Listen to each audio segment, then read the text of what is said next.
one of the Islamic world's most important scholars. Imran Hosein, I should call him Sheikh Imran Hosein because he has more than earned that accolade, is perhaps the Islamic world's leading eschatologist. Have you ever watched Christian Sunday morning people talk about the end times? Well, you can hear a vastly more informed, articulate, and sophisticated version of that kind of discourse by listening to Sheikh Imran Hosein. And many, many people do, not just Muslims. People from all faith backgrounds or no faith background find what Sheikh Imran has to say is very, very important and relevant to today's issues. Whether or not you are a true believer in the scriptural interpretations that he weaves in, you have to admit that Sheikh Imran Hosein is doing brilliant work. He's the author of Gog and Magog in the Quran and many other great works, a fantastic interpretation of Surat al-Kahf. Let's go ahead and play the recording that we just made a couple of days ago for this conference of a special interview with Sheikh Imran Hosein. He wasn't able to do it live, so we have a pre-recorded discussion with him, and I think we can go ahead and cue that up right now.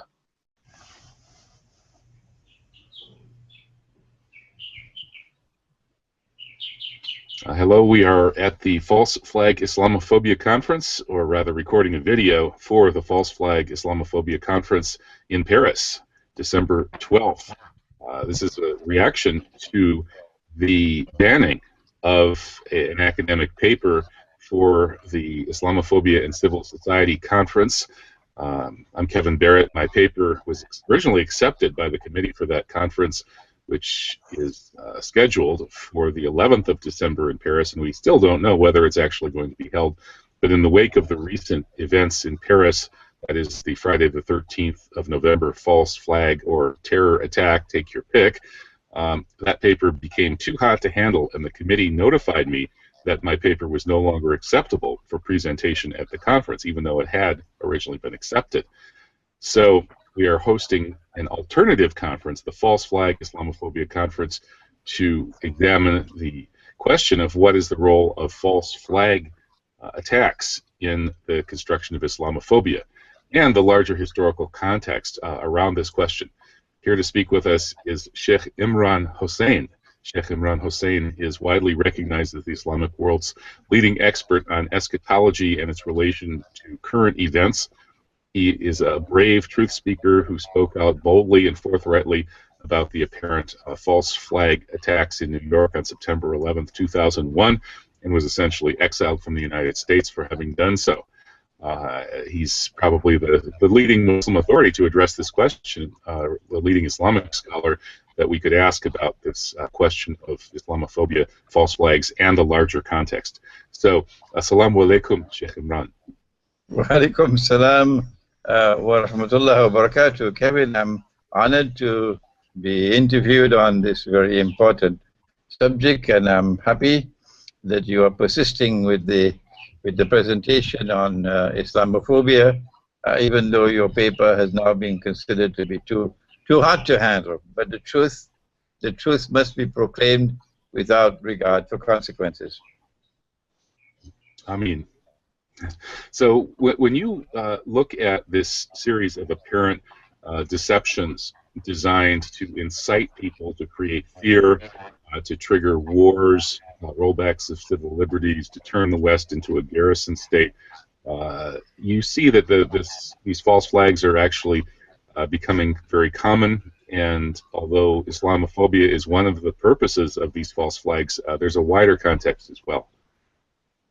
Yes, Kevin, I'm very happy that you have directed attention to the wider context, because I would like that our listening audience or viewing audience should recognize that it's not just Islam that is being targeted, not at all. Orthodox Christianity is also being targeted. Orthodox Christianity, which of course is led by Russia.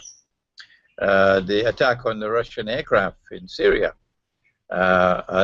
and the cover-up for that with a mountain of lies, shameless display of lies by the Turkish Prime Minister and the Turkish government, to no one's surprise really, because they're simply doing what the Ottoman Empire did before them, waging a relentless so-called jihad on Russia on behalf of the West. So it's not just Islam and Muslims who are being targeted. The larger picture is one in which we recognize that Orthodox Christians are also being targeted by these false flag attacks. And in order for us to locate that which explains this phenomenon of false flag attacks and the increasing frequency with which they are now occurring, in fact, I anticipate that as ISIS people go back home, you know, in order to become a member of ISIS, you've got to take a pledge of allegiance to the leader. And if the leader tells you to kill, you've got to kill. So these are time bombs that are going back home from the battlefield. And when they go back home, they lie low until the ISIS commander gives them an order to commit an act of terrorism. And then they will do it because they are obliged by religious law to do it because they took a pledge of allegiance to that. So I'm anticipating an avalanche of false flags that are going to come in the future with these silent people returning home, members of ISIS from all over the world, with eyes and yet they cannot see, with ears they cannot hear, with hearts who cannot understand. They're just like cattle. And I'm sad to say so, but it seems to be that the Salafi methodology is playing a very significant role in creating this huge universal herd of cattle who are now becoming time bombs for future false flags. And these people, of course, are patsies or participants in false flags that are actually set up in some cases or assisted by Western authorities. Oh, well, ISIS is created by the Zionists, the Mossad, and ISIS is created by the CIA, and they're the ones who do the planning, and they're the ones who pull all the strings from behind the scenes. So it is the Mossad who no longer have to send their men on the line. They're going to have Muslims who are going to function as guinea pigs, acting on their behalf, committing an avalanche of false flag acts of terrorism, which I'm anticipating to start very soon. What is the role that these false flags are playing? And what is the mission? What is their mission? What is their goal? We have to look at the larger picture to understand why they're using false flags. And then finally, we'd look at what are the consequences for them. Those who practice false flags, what is the price that they will eventually pay? Our eschatological perspective is one in which we recognize that that little island off the coast of Europe did not become a ruling state in the world by accident. No. Napoleon had contemptuously dismissed Britain as a nation of shopkeepers. Britain had never played any significant role in Europe until suddenly a scientific and technological revolution came with Britain leading the way, and it gave to Britain a military technology and military power which to be able to have ships which no longer dependent on the wind. And Britain eventually emerged as a ruling state in the world. And not only in terms of military technology and military power and control over naval bases around the world, but also with Britain becoming the financial capital of the world. The transfer from a monetary system of gold and silver coins now to a banking system, the Bank of England. And Britain becomes a financial center of the world, money lender of the world par excellence. Pax Britannica had a very mysterious relationship with the Holy Land. And I need to remind our viewing audience and listening audience of only the Balfour Declaration of 1917, where Britain, which is a secular state, pledges to work for the establishment of a Jewish national home, a religious state in the Holy Land. How do we explain that? And then the passage from Pax Britannica to Pax Americana, they call it Pax, but it's not peace. It's actually war and a mountain of lies and oppression.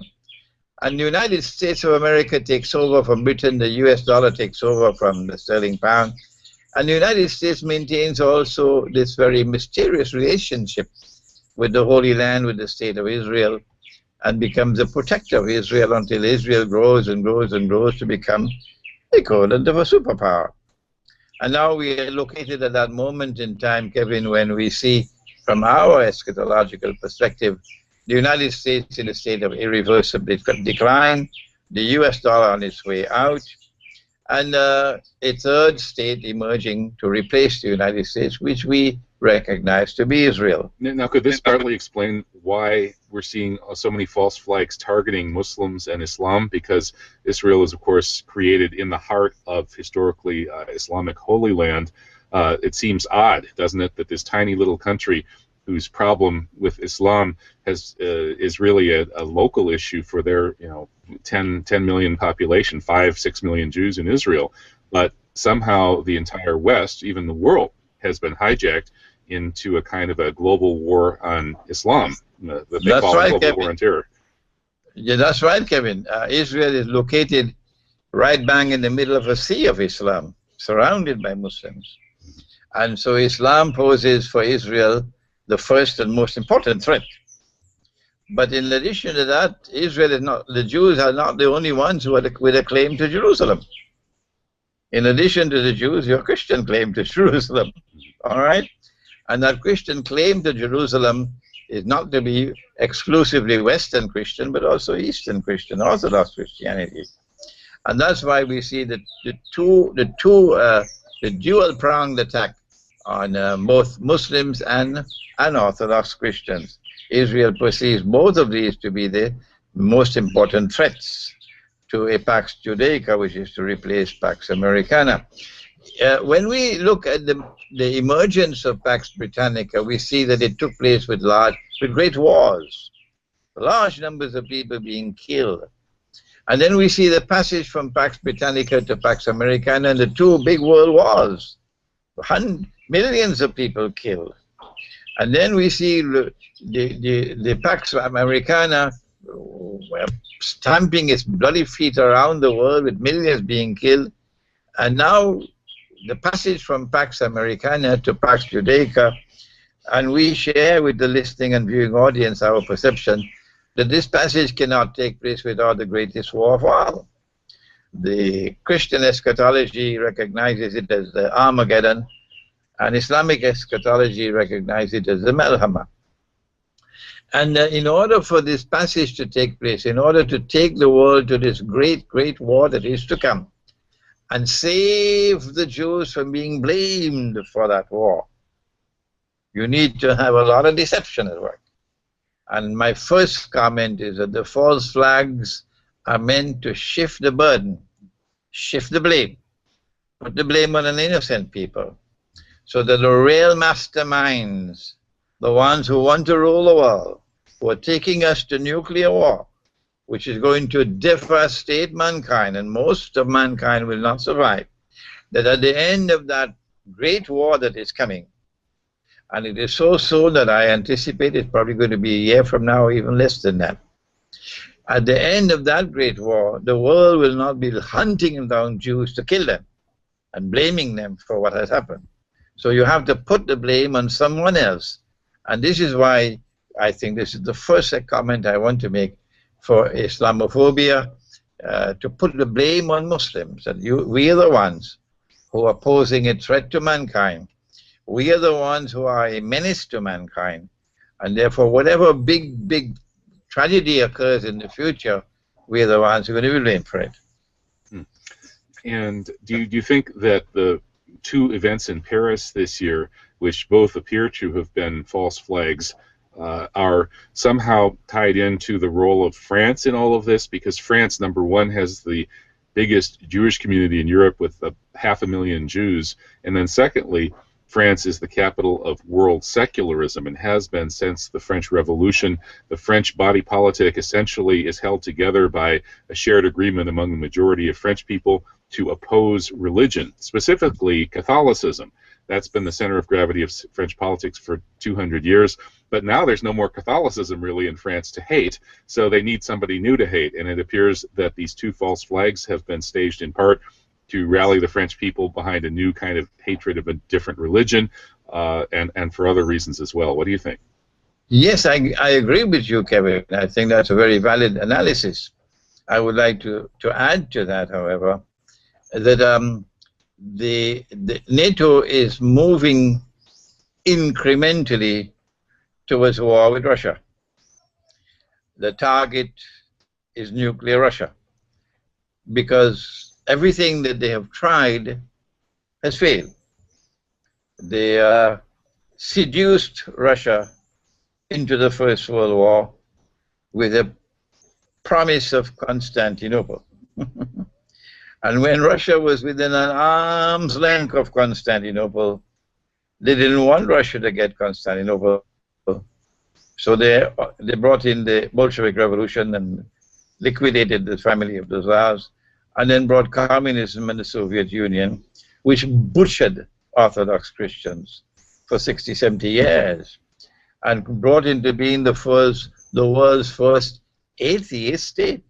Russia's heart is spiritual. Their heart in the Western world is barbarian, but Russia's heart is spiritual. And they brought communism and the Soviet Union to try to destroy that spiritual heart of Russia. And they gave to the Soviet Union military nuclear technology. They gave it, they transferred it, so that the Soviet Union could become the pride of the Russian people. And it did become, in some respects, the pride of the Russian people. But then eventually they planned their plan, and Allah planned his plans. And the Soviet Union collapsed, and communism is in the garbage bin of history. Then they tried with Yeltsin to see how they could steal Russia's wealth and reduce Russia to poverty. But even that didn't work. And then now Russia is returning to Orthodox Christianity, and Russia is flexing her muscles and saying, we're not afraid of you. And they can't tolerate this. But the most important thing of all is that Russia is threatening their control over money. The BRICS attack on the petrodollar monetary system is the most dangerous threat that they're facing. And this is why they have to attack Russia, to force Russia's submission to their diktat. And because China is supporting Russia, the war will be on China as well. Now, how do you move towards that world war? The American people have had enough of wars, and it's going to be very difficult to market this to American public opinion. The British also are fed up with wars, and it's going to be very difficult for British government to market a world war to the British public. So I think, Kevin, I may be wrong, but this is my opinion, that they chose France because they felt they had a better chance with French public opinion. And so the first, what's called the Charlie Hebdo attack took place to prepare French public opinion. And it was a stupendous success. They had 45 heads of state marching within hours on the streets of Paris. And the French were duped. The French were duped. And the mainstream media, of course, once they have the mainstream media, they don't care about the alternative media now. The mainstream media is going to hold public opinion. And so when they felt that French public opinion had been sufficiently mobilized, they could come with the second one now. And the second one, which just occurred in November, I believe was meant to push France into a greater military role in Syria and Iraq, and to spearhead the effort so that the United States and Britain can enter on the coattail of France. And this is what is happening now. So it's an incremental movement towards war with Russia, and the pieces are all falling in place now. And the pity about it is, when this war takes place, I don't think there's going to be any Europe left after it, and North America. The people won't be able to live in that part of the world. So they're being taken for a ride, and just this Islamophobia conference should try to wake up people to the fact that you're being taken for a ride, and at the end of the day, you won't be able to live in North America. You won't be able to live in Europe. These places will not be habitable. Now, the other point I'd like to make is that they are committing false acts of terrorism and putting the blame on Muslims. But our perspective is that we who have faith in the one God, the God of Abraham, and every Jew believes in the God of Abraham, every Christian believes in the God of Abraham, has created this world as a moral order. This is not a frivolous world. This is not a world which is moving helter-skelter in the historical process. No, it is a moral order. And the implication of being a moral order is that truth must eventually emerge triumphant in the world. The implication of the world being a moral order is that those who are now committing false flags acts of terrorism with a mountain of lies, we say to them, Kevin, that your false flag chickens are one day going to come home to roost. Your false flag chickens are one day going to come home to roost. And monstrously evil acts of terrorism are going to take place. And you will be blamed for it. And you're going to pull your hands up and say, no, no, no, we didn't do it. But nobody will believe you at that time. Because you are preparing the way now for your own slaughter tomorrow. In fact, mankind will be so fed up with you. Mankind will have so much hatred for you tomorrow because of what you're doing today, that we say to you, tomorrow even the trees and the stones will speak, and I'll call on mankind to come and punish you. You see that happening after a great war? Not immediately after the Great War, because I am saying to you that ISIS is preparing the way for an avalanche of false flags to come. That every single member of ISIS who returns home from the battlefield there in Syria and Iraq and returns home is a ticking time bomb, because he's taken a pledge of allegiance to the leader, and the leader is himself being pulled by the strings led by the Mossad and the CIA. So the Mossad and the CIA are to use all of these people, Muslims, sincere Muslims, but misguided, returning home from the battlefield, and use them as time bombs. And when the order is given to commit an act of terrorism, to assassinate someone, they're going to do it, because they have a religious duty now to obey the leader. So then they're not going to have any problems now. They don't have to train people because they're going to have Muslims committing acts of terrorism that they would plan for them. Interesting, because in the Paris attacks on Friday the 13th of November, it appears that it may have been a hybrid attack in which there were some ISIS-type people from Muslim backgrounds who were involved, but also some professional white mercenaries who were blamed for the shooting at least one of the restaurants. And they've disappeared completely from the reports, from the headlines, from the French government's inquiry. And likewise, it does seem that some of the ostensibly Muslim patsies may have been manipulated. That is, the people who blew themselves up outside the stadium appear to have gone off away from other people and simply blown themselves up, which is a kind of a strange thing for them to do. Some have speculated that they may have been blown up by remote control. And then this latest thing in San Bernardino, it appears there that there are at least 2 witnesses who clearly saw that there were 3 white paramilitary guys carrying out the shooting as a paramilitary operation. So it actually wasn't the Muslim couple that's been blamed. So it seems like there's a sort of a possibility of hybrids in which patsies sometimes actually do some shooting and sometimes they don't, but that the paramilitary forces and their controllers are really the ones who organize these things. The one that took place in November in Paris was far, far, far too important, strategically important, because it is meant to prepare the way for war with Russia. So they could not have left that to amateur Muslims who are angry with the West. No, you had to have had very, very professionally trained people to commit those acts of terrorism in Paris. But in addition to that, you must have a cover, and you'll have these Muslims who can be used as a cover.